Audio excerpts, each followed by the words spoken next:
Spectres, welcome back to the Mass Effect Lorecast. I've returned. I'm back. I was out of the country and I missed a really awesome discussion. Sam, I'm glad you guys had such a fun time talking about all the different, ramifications of all the endings and all that stuff. It sounded like a great conversation. I'm sorry I missed it. But hey, how's it going? It's going great. That was probably one of my favorite patron chat topics that we've had the pleasure of talking about, just because it was so open-ended.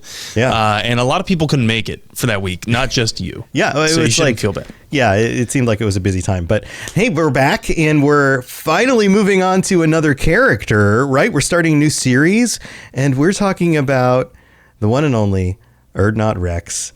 And you have a little note here about what your wife calls Yes, Wrex?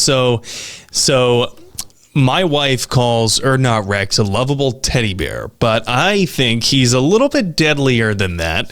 And just as a reminder for our listeners, we are still doing the corporation episodes. There's still more corporations to cover. We're just going to switch between them and Wrex for, alternating episodes while we can. Yeah, with all the Krogan talk on the previous set of things, it makes sense that we're now talking about a Krogan. So he's in all three of the games, and we meet him pretty early in Mass Effect 1. But where do we start? Where are we starting? Yeah, we're actually going to start on Wrex's lore that we know about him from before we, as in Shepard, meet him. Okay, so how far back does that go? Is this like another comic book thing? It is. It's not clear. We don't really get a date on the earliest details. Those come from dialogue directly with Wrex. That dialogue in Mass Effect 1. But today, I want to talk about the earliest known lore of Wrex from like an omniscient narrator point of view, like where we can actually see it play out. And that is Mass Effect Foundation comic number 2. You remember how we meet Wrex in Mass Effect 1? Well, he's a bounty hunter. He's working for the Shadow Broker, and he's trying to track down and kill Fist, that seedy nightclub owner of Coruscant. Oh, right. Yeah. So that, literally right before the start of Mass Effect 1, that is where this comic takes place. That's where the story starts. Wrex is on the Citadel. It looks like he's just landed. And he's in the landing bay, and some CSEC customs agents are giving him a hard time. They're giving him a hassle about his cargo, and they're like, "Oh, but sure, your cargo has to be in quarantine." Okay, so pause. This is interesting. Why? Because the CSEC officer keeps mentioning, "Well, the log states here." So it appears that someone messed with that log, because Wrex is saying, "I don't have any cargo." So that someone who messed with the log would be Agent Rasa, who is a Cerberus operative who is also after Fist. Oh, okay. Now, most people do know Rasa. You might think, I don't know Rasa. That name doesn't sound familiar. That's because that's her real name. And Maya Brooks is the name we know her by in Mass Effect 3, because she was one of the antagonists in the Citadel DLC.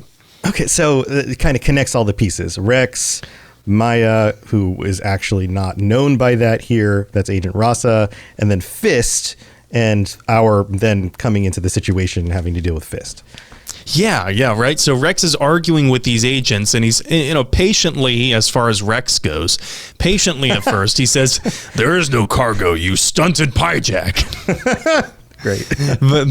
but then he loses his cool after a group of Batarians for some reason want to jump him, which is not advisable. Okay, this is playing out of my mind. Obviously, you're the one who's read the comic here, and I haven't. So this is always fun for me to kind of go through the steps. But I'm imagining this doesn't work out great for them, right? No, it doesn't. And Wrex goes 100% cowabunga, it is. And which is why we love Wrex.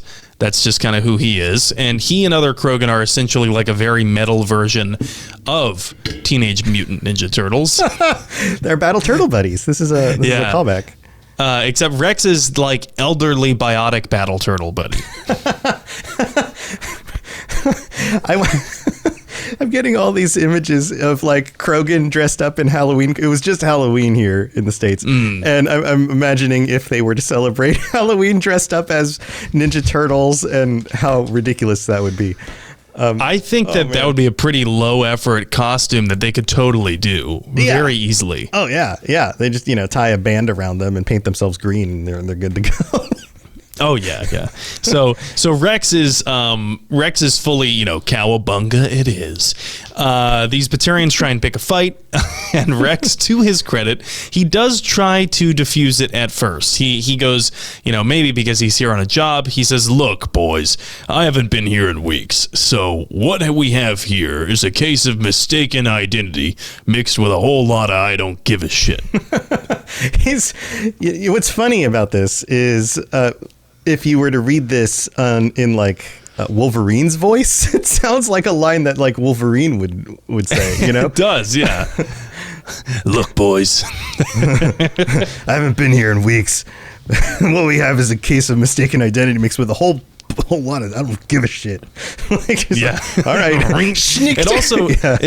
It reads like a big time Ed Harris line from Westworld, like when you're the Man in Black. Yeah. And anyway, spoiler alert, Wrex beats their ass. He beats up the entire Batarian gang, plus the CSEC officers. So, that's pretty much that. Right, and he's probably pretty casual about it. He is. He's got business to take care of. So, starting with fists. So before he can go off looking for him, though, a Volus just so happens to approach him and say, "I am told the Shrines of the Enkindlers is a particularly intriguing place to visit." Okay, so this feels like a total non sequitur. Like this Volus just stumbles into the situation, doesn't realize what's going on. Or maybe this is like a sleeper agent code or something. Like he's mistaking Wrex for somebody else, or maybe not. It basically is. Yeah, like it looks intentional. Like he knows Wrex and he's just speaking in code.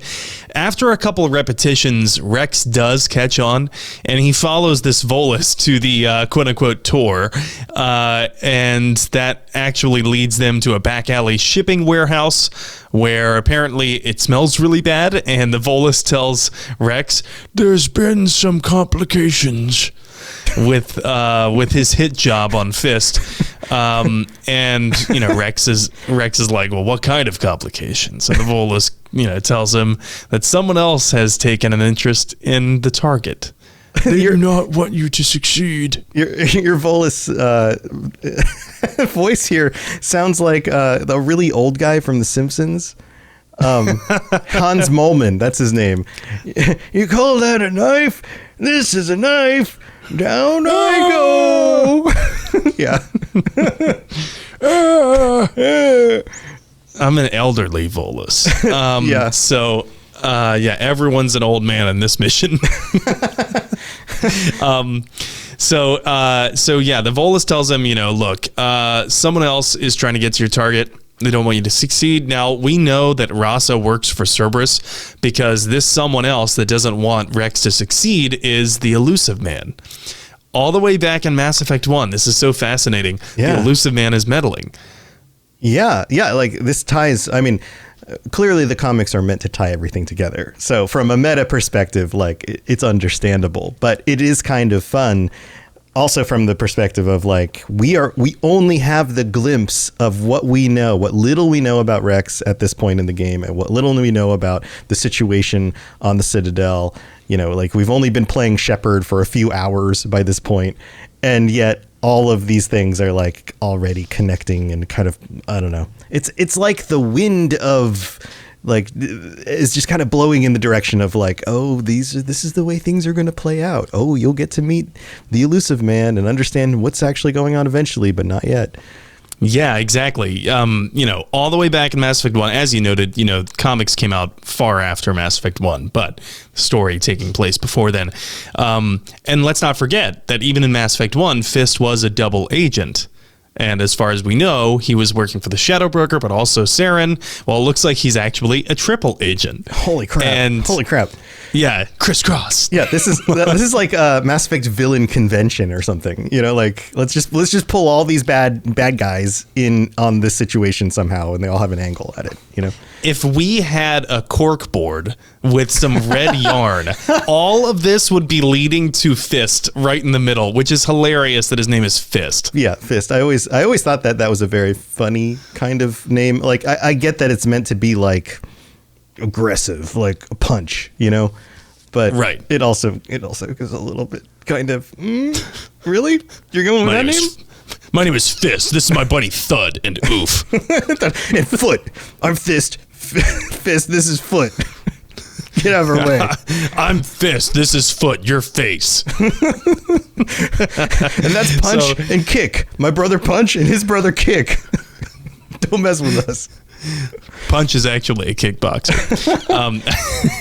So yeah, it really is. You know, we're only missing the collectors in this crossroads of Mass Effect villains. But the really interesting thing is when Wrex asks this Volus, who, by the way, if you're thinking about, okay, well, Wrex is working for the Shadow Broker at this point. Who's this Volus intermediary on the Citadel? Oh, it might be Bar Levon.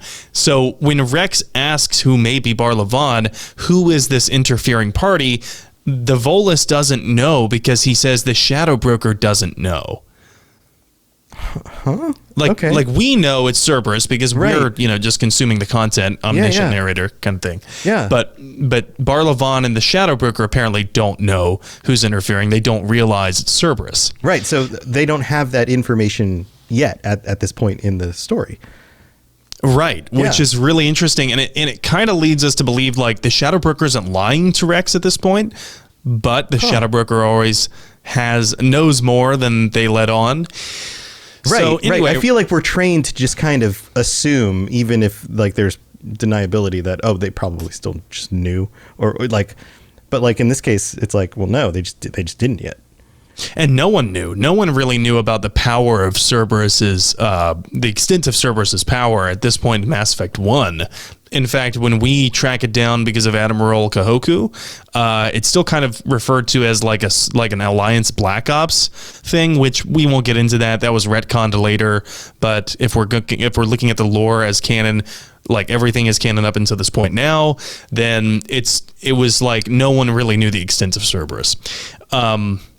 But anyway, Wrex is at this shipping warehouse with the Volus, and he's given some extra weapons to kill Fist. He's also given some restrictions, which is really interesting, that a Shadow Broker mercenary, a bounty hunter, Wrex, would have to work within some restrictions.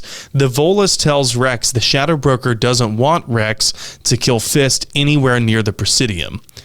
Okay, maybe that's obvious. Okay. Don't want too much attention. Right. But interestingly, the Shadow Broker also cares, apparently, about collateral damage. Doesn't want innocent people involved. Okay.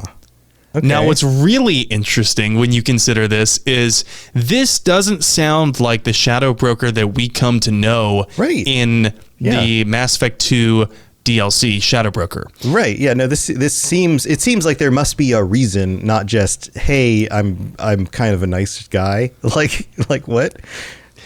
Well, even more than that, during that DLC, when we finally meet the Shadow Broker and it's the Yogg, Liara does a little bit of psychobabble analysis on him, and Liara says basically, through deduction, Liara says, you recently killed the Shadow Broker. Mm-hmm. You were his pet, and you've killed him. Right. So it must have been after this point in the story. Yeah. Right. So Wrex was possibly working for a Shadow Broker, the one that the Yogg killed. Right. The previous one. Because, that tracks. And it's interesting that they would have such a different approach. You know, I guess it makes sense. I mean, Liara becomes the Shadow Broker. Her approach is different. Like each of them would have certain limitations and certain goals and set those things apart from the others. So. Right. And maybe I'm wrong. You know, maybe this was also still the Yogg at this point. I'm just kind of judging this off of the fact that the Shadow Broker is placing these limitations on the way that Wrex carries out his mission. Yeah. It feels tonally different enough to assume that it was probably either for a very good reason that we just don't understand, or they just were a different kind of person who was making different decisions, and interesting. So and it also shows us a different side of Wrex at this point, that Wrex is not like super principled yet. He doesn't really have any responsibilities. He's not a clan leader yet. He doesn't have to look out for or protect anyone in Clan Urdnot. He is totally solo. He is a lone wolf battle turtle buddy, just out riding the waves of the ocean to see where the winds of fortune take him. This is a mixed metaphor. He's a pirate and he's also kinda, yeah. I mean, he's a bounty hunter, and although he does still have a clan, Urdnot, he really doesn't. We don't hear him referred to as Urdnot Wrex a lot in Mass Effect 1. Right. We hear it much more in Mass Effect 2 and 3, and I feel like that's a tonal priority, because at that point he's then representing the clan Urdnot. Yeah. That makes sense. That tracks. This is something that happens in literature. Well, in fact, I just talked about this on the Lord of the Rings lorecast, because we're going through The Hobbit, and there's a moment in the passage where we're talking where the narrator refers to Gandalf, and then there's another 2 moments after that where he refers to the wizard.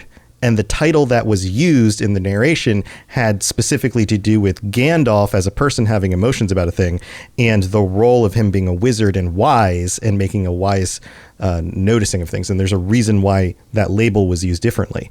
So it would make sense from somebody who's writing this, who understands literature, to say something like, we're going to use Wrex in Mass Effect 1, but then as the character arc develops, we're going to start using Urdnot more often in order to draw that clan connection. So yes. Yeah. So yeah, it's really, really interesting that we're getting this glimpse of Wrex as basically bachelor Wrex, even though he's still very old at this point. Right. And Wrex closes off this talk with the Volus, basically telling him, look, here's his house, but if you miss him, the Volus telling him, here's his house, but if you miss him, his fist is going into hiding, and then this job is going to be much harder. And Wrex says, then let's hope I don't miss. Right. Yeah. Which is, so typical hard ass, put on the shades and walk away from an explosion line from Wrex. Right. It could have been a little bit even more dialed up and said, well, it's a good thing I don't miss. That would have been yeah, exactly. Turn it up just a little bit more. Edgelord guitar riff. Yeah, exactly. Yeah. All right. So. Well, man, this is a fun start to this, because I love getting the insight from all of these extra sources that you do all the research on. But we have to go thank our patrons, and we've got a planet card coming up, so don't go anywhere. We'll be right back. Message coming in. Patching it through. I am sovereign, and this Lorecast is mine. I like the sound of that. All right, here we are. This is the middle of the show. This is where we get to welcome our newest patrons, Kurt Mermusas. I think that's how you pronounce that. And Mazakazu M. Welcome to the Patreon. So glad that you all decided to sign up. I hope you're enjoying your ad-free episodes or whatever else you get, depending on the tiers that you sign up on. Patreon.com/Mass Effect Lorecast if you're curious, or you want to see things that are going on there, or you even want to just sign up for free in order to make sure that when notifications go out and things like that, you're in the know. Also, we have to shout out our Shepard tier patrons, Draco, Edboy, Kirasi, Lieutenant Ticino, Retrobot, Superfly440, and William. Thank you so much for your support as well. And if you'd like to help us out in other ways, you can leave a 5-star review on Apple Podcasts. We have this new review that came in recently. This one says, actually, it's from Anoni, I think is how you pronounce it, from the U.S., who writes, they have a question, Sam, so pay attention, because I think you might want to chime in on this. Multiverse theory, ? 5 stars. Love y'all. Started listening about a month ago and I'm already caught up. Have y'all heard of the multiverse theory, where our Liara, using some sort of relay, maybe a man-made one, eyes looking around emoji, brings a Shepard back to our universe from another, a Shepard that dies on the icy planet in Mass Effect 2. Heard this theory from Miss Paragon N7 on YouTube. It's what I most want to happen, to be honest. Anywho, great show. Thanks for the 5-star review. Well, thanks for the great 5-star review. Anoni, I had not heard that theory before you brought it up, but I want to say that if that's the case, that some different version of Liara brings Shepard back to our universe from another one, then any label of calling Mass Effect hard sci-fi is going to go ahead and die on that same icy planet in Mass Effect 2. Oh, no. So not a fan of the idea, huh? I think that these theories are really interesting. However, I feel like I'm such a purist because I try not to indulge too much in the theories that when I'm spending my time in consuming Mass Effect stuff, it's all for the show. Right. It's all for the show, or I'm looking at mods for like my gameplay. Yeah, you're playing on the stream and having fun with it that way too. Yeah. Right. Yeah. Right. So then I have like no battery left over to indulge in Mass Effect theories, because I also don't want to like get my hopes up in any capacity for the next Mass Effect, because like all but one theory will almost always be wrong. That's true. But I guess the good news is Dragon Age is getting some interesting reviews, a lot of positives, some not so positives, but it seems to be selling very well. I bought it. Yeah, and I'm considering picking it up. I haven't just made the decision yet, but that's a good sign. And they've said that they're not working on new DLC for Dragon Age. They're going right into everybody, like the entire staff now focused on Mass Effect. So maybe a good sign.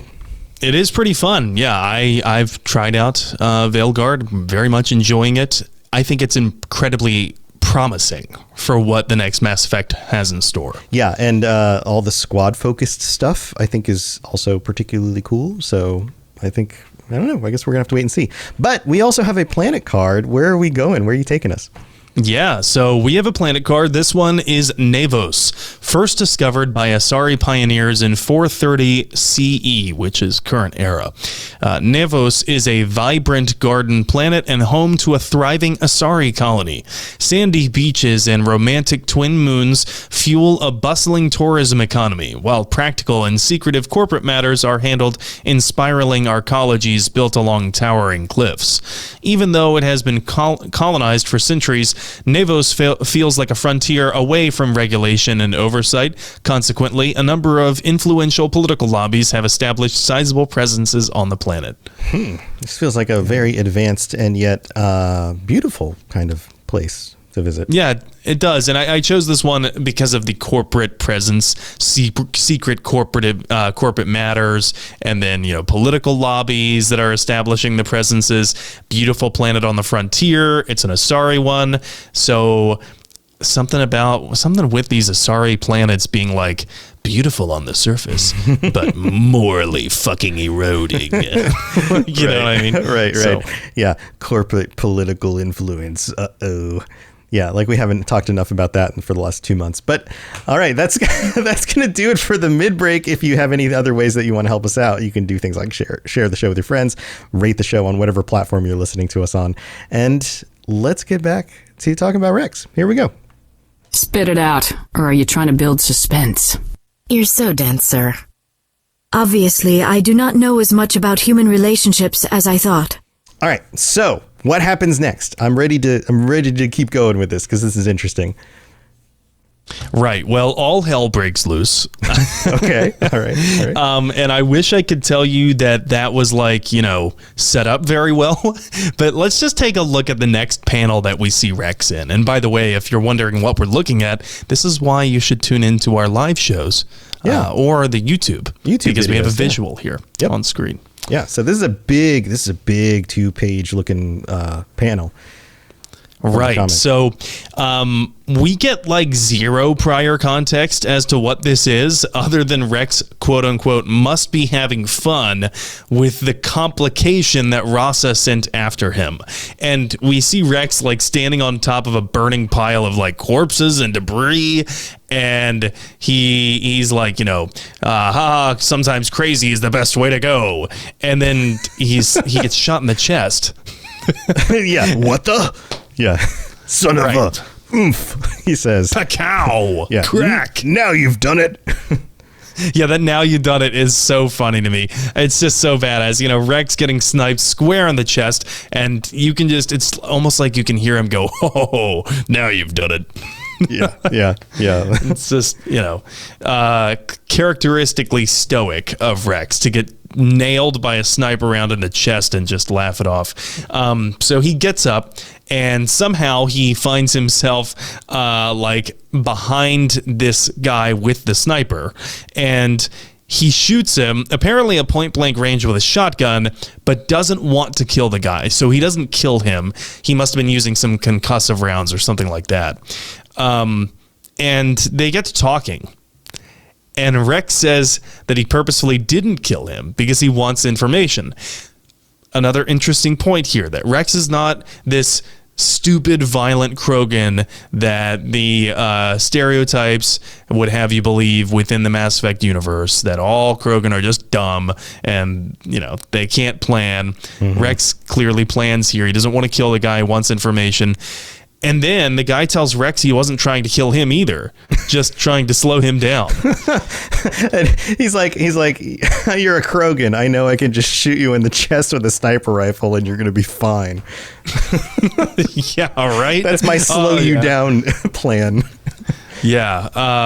And then the guy takes off his helmet and Wrex recognizes him. So Wrex is he asks him his name, and the name is J-Sox. J-Sox. It's like Jason, but with an X instead of an N at the end. So just socks. I don't know. I guess. J-Sox. Yes. Yeah. He's like, J-Sox. And so they recognize each other. And then J-Sox tells him, look, I'm sorry I shot you, but I wasn't trying to kill you. I don't know who your target is, just that I needed to keep you from getting to him. So this is somebody who's being paid to do a thing, but hasn't been filled in on all the information. Right. Compartmentalized mission details. Right. A mercenary. Classic Cerberus. Right. Mercenary. Hey, we'll pay you, but don't ask questions. Yeah. Classic Cerberus. So Wrex asks, well, what the hell am I supposed to do with you now, J-Sox?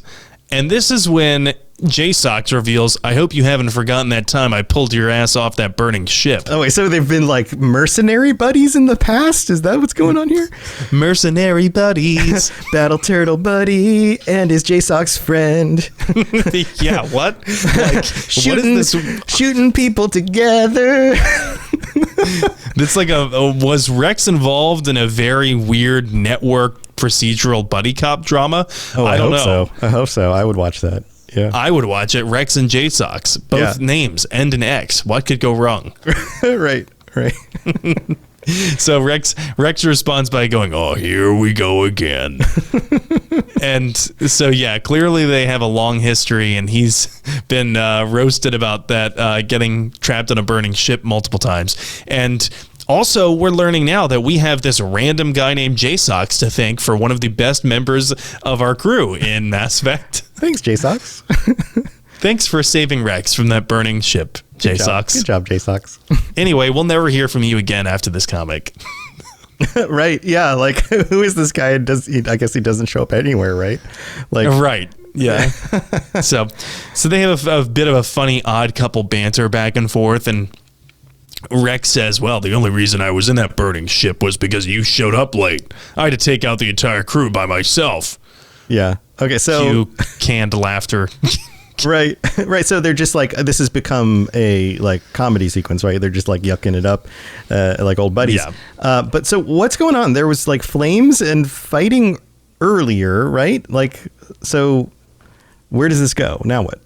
Right. The next panels are hilarious because they're just kind of walking through the smoldering ruins of somewhere on the Citadel that they've just vaporized. And then they reach the outside of a bar where J-Sox asks if Wrex wants to join him for a drink. He says, I'm buying. And we just set a part of the Citadel on fire. Let's go get a drink. Because you're my best friend. Anyway, Wrex catches on and he realizes, hold on a second. J-Sox is still delaying me from getting to my target. So then Wrex walks away, but he keeps J-Sox's rifle. Okay. Because he liked the rifle. Right. I guess. That makes sense. I mean, if we were playing as Wrex in that situation, we would keep the rifle also. Oh yeah, I'm a loot goblin. I always do. Absolutely. So Wrex gets to Fist's home. He goes up the elevator.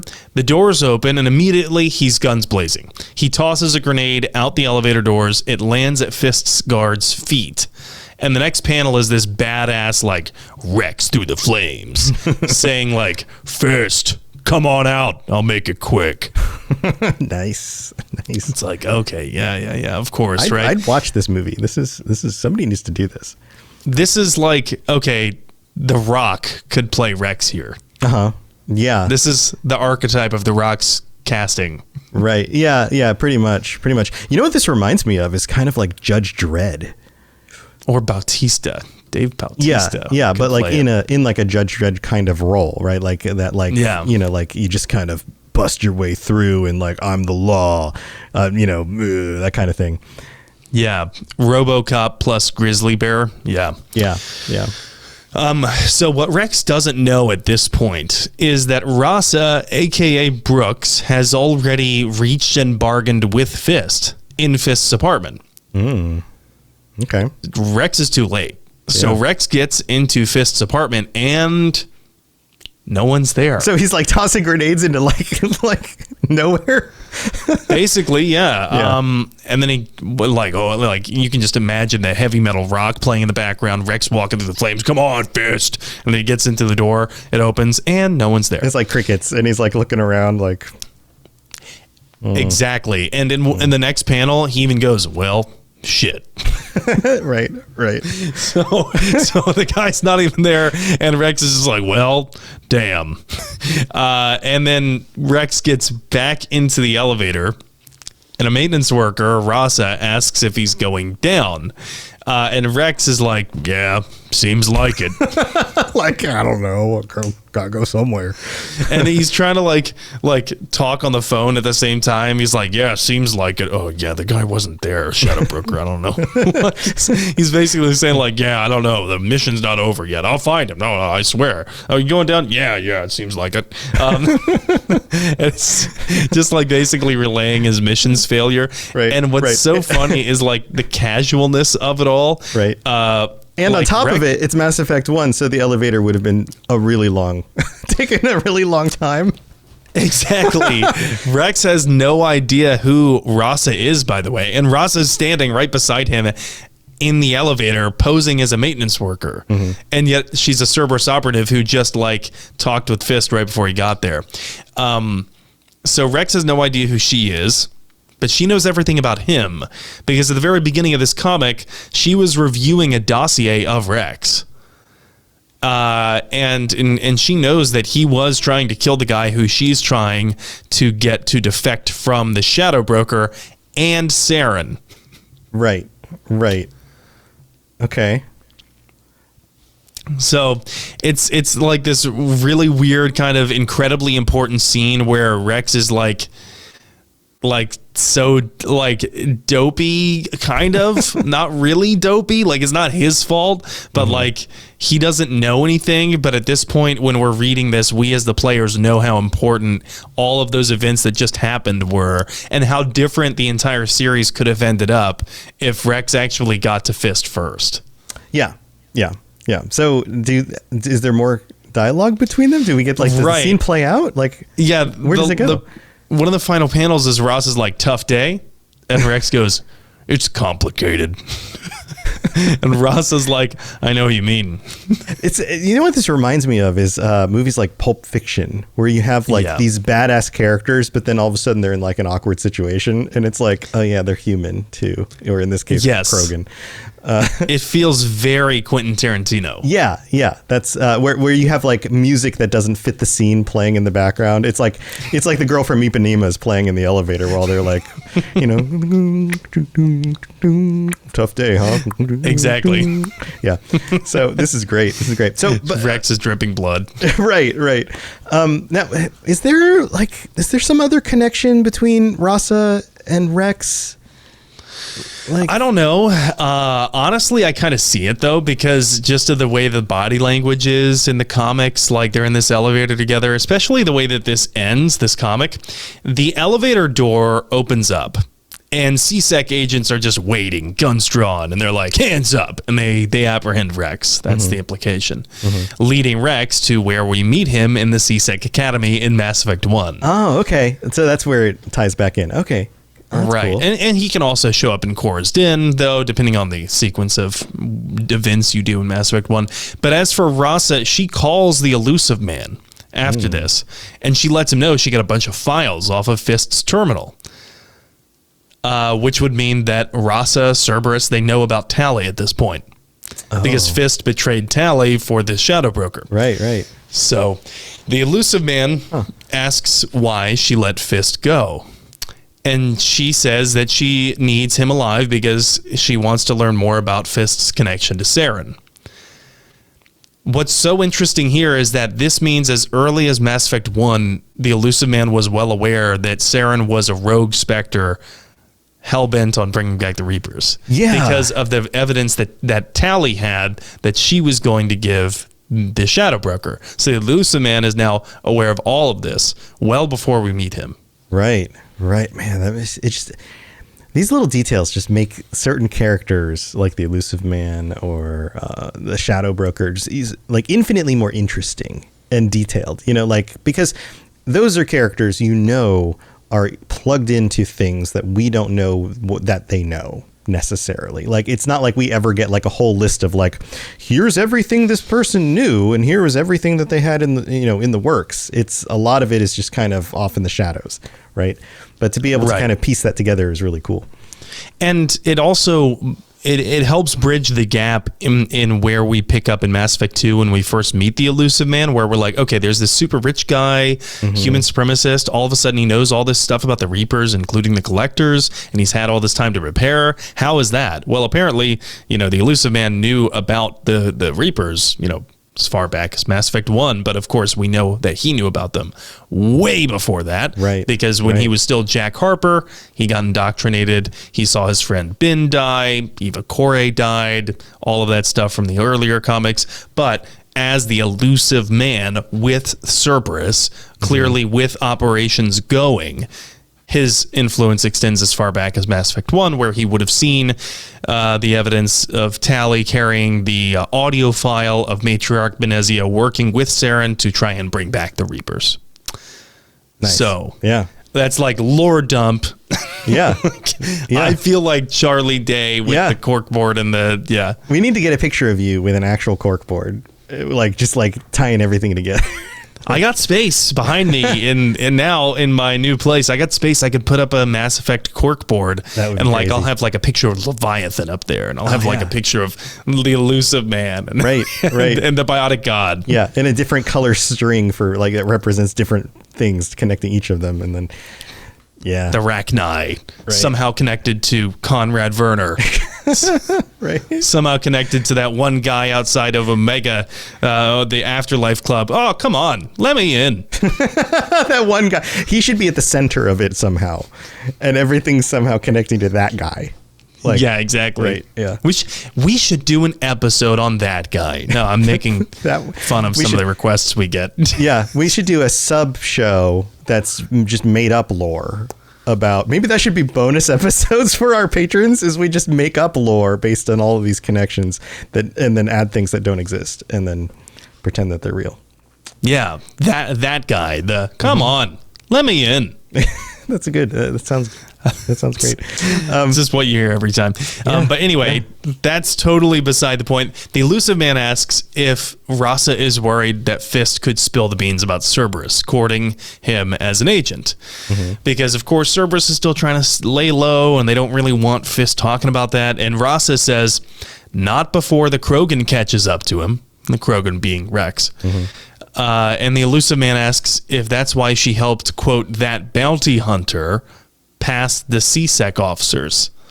So apparently he got out of detainment originally because Rasa, a.k.a. Brooks, helped him. So it puts the Citadel DLC in a new light, and I wish that there had been some special dialogue about this. If fans know about special dialogue with Wrex and Rasa, let me know. I would love to go back and review that. I didn't find any. But apparently they've run into each other, and they know each other pretty well. Anyway, Elusive Man asks, is that why you helped that bounty hunter? And Rasa says, yeah, and I liked him. The Elusive Man's like, you liked him? And then she goes, he's straightforward, honest, and uncomplicated. Yeah, it's like a personal thing, but I wonder if it's also like just kind of a mutual respect thing. It seems like Wrex is a bounty hunter's bounty hunter. Right. You know? Right. Like, yeah, that guy's he's real clean and just does what he's supposed to do. But like, yeah, I can respect that. Like, it's like when you're real good at your job and then you meet somebody else who's also really good at the same job and you're like, I get you. I get you. Like, we're kind of competitors right now, but you're all right. Respect. I'll shoot you next time, but for right now, respect. Yeah, exactly. I'll shoot you. I didn't mean to kill you, but anyway, yeah. It's pretty great. It's like John Wick. It's like in the John Wick movies where like there's a certain level of respect between like the assassins. Oh, I never saw John Wick. Oh my God, you need to go watch the John Wick movies. Like there's this similar kind of thing that happens sometimes where like two people will be at each other's throats and like fighting on screen for like 15 minutes or something. And then there's just this like level of respect. At the end of the fight, there's just this like respect. And then like they nod and walk away. Yeah, or somebody just doesn't murder the person as terribly as they could have. Or I won't give away too much, but like you get the idea. Yeah. Yeah. Yeah, and it's kind of funny because like that like straightforward, honest, and uncomplicated is pretty like on the nose for Wrex. That's who he is as a character, and that's like the final 3 words of that comic for Wrex. It just kind of like puts it in perfect view of who Wrex is, and apparently always has been. Yeah, I also think that that's probably a good description for why a lot of the fan base likes Wrex. Yes, he's just Wrex. Like there's in a universe that's full of like these really heavy geopolitical struggles and drama and genocide and awful things and shades of gray and like, oh, the Quarians this and the Geth that and and we were talking about how complicated like Liara's character arc was and how her emotions and her professionalism clash at times, and like we like there's a lot of complexity with like Tally's a very interesting complex character, right? Like each of these characters is complex, and then Wrex is just like. And then there's Wrex. He's just Wrex. Yeah. He likes headbutting things. He likes headbutting things. And he tries to be polite. But then, don't push him too far, and then he'll clobber you. Like, that's it. And also, his dad's name is Jared. That's canon. His dad's name is actually Jared. Weird. Okay. Yeah, the diamond seller. Yeah. Huh. All right. He uses Rex's head to compress the stones into diamonds. My mind also went in that direction, and I decided not to talk about that. But yeah, I guess maybe Rex's head specifically. I mean, Wrex enjoys the headbutting of the diamond. It's like the thing they have going. It's the thing they bond over. Maybe when Wrex was a toddler, he was like trying to get Wrex like preoccupied. He's like, oh, go headbutt that coal over there. Right. Diamonds, wonderful. All right. Well, that's going to do it for Wrex. Before Mass Effect 1, I have to assume that we're going to be moving through the series like we did with the other characters. Yes, we will. When we come back and talk about Wrex next, we are going to be talking about Jared, his dad, so that's why I mentioned that. Mm-hmm. And we do get some details about how Wrex was as a younger Wrex from like before any of the games took place. We don't have any dates on those specifically, and it's all colored through Rex's own memory. But those are dialogues that he has in Mass Effect 1. We'll be covering that when we talk about Wrex next. But I'm thinking... the next episode, we're going to cover some corporations. Oh, cool. So we're switching it up a little bit, and then we'll be back to more Wrex. So awesome. Yeah. And anything else going on you want to share? The episode is out with the Halloween special of the Avengers with Wolverine versus Hulk, I think. Wolverine versus Hulk. Classic. And I play another character, a different character, not Jarvis in this one.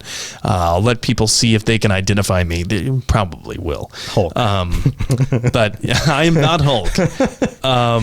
But yeah, it was pretty fun. And I'm streaming every Saturday. My personal canon playthrough of Mass Effect is coming to an end.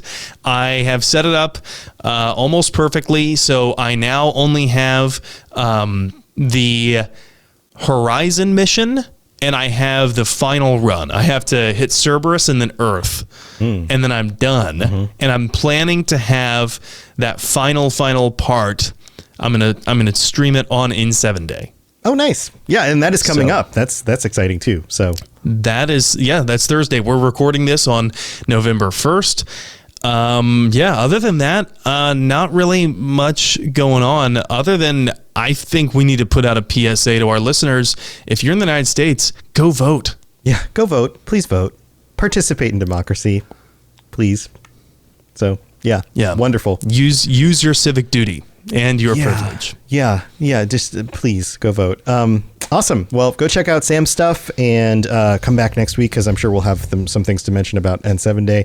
And hopefully we get a little bit more this time. I mean, hopefully they're shifting over to full Mass Effect production, which seems like they've been doing, and maybe they're going to be revealing a little bit more about the next game. So that would be exciting.